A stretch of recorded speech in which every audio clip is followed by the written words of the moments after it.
Trees versus Crops: The Biodiversity Showdown in Climate Change Mitigation in a groundbreaking study published in Science on January 23, 2025, a team of researchers led by Jeffrey R.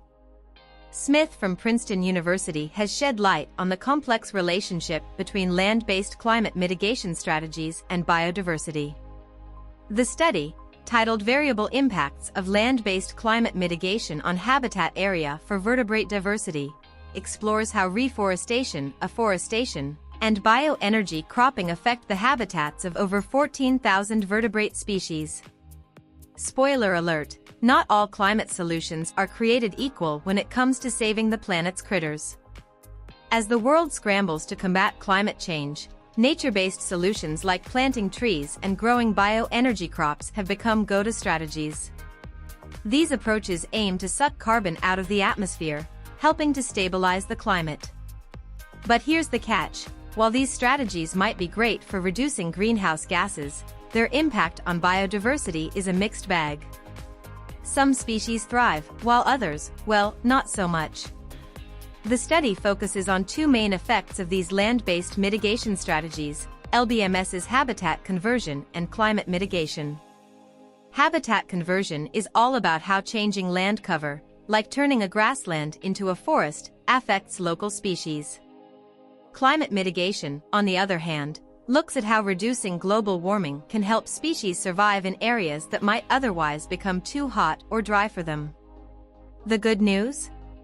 Reforestation, planting trees in areas that were historically forests, is a win-win for both climate and biodiversity. By restoring forests, we create habitats for species that depend on them, like birds, mammals, and amphibians. At the same time, reforestation helps mitigate climate change by pulling carbon dioxide out of the air. The study found that 69% of vertebrate species benefit from reforestation through habitat conversion, and 62% benefit from the climate mitigation effects. That's a lot of happy critters. Now, for the not-so-good news. Afforestation, planting trees in areas that were never forests, and bioenergy cropping, growing plants like switchgrass for fuel, don't fare as well. While these strategies also help mitigate climate change, they often come at the expense of local biodiversity.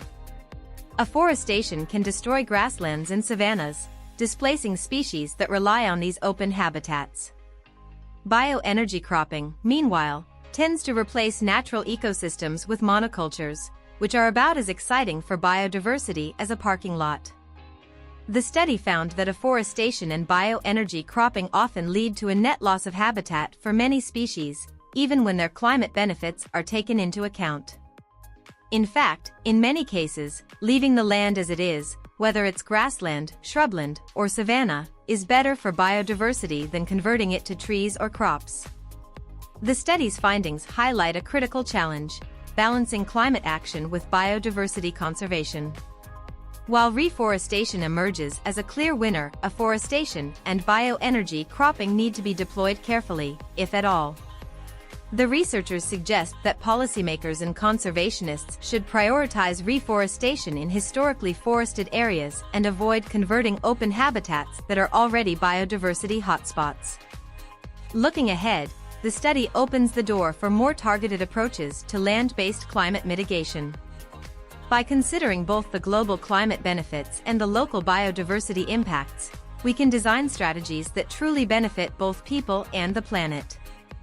After all, saving the world from climate change shouldn't mean sacrificing its incredible diversity of life.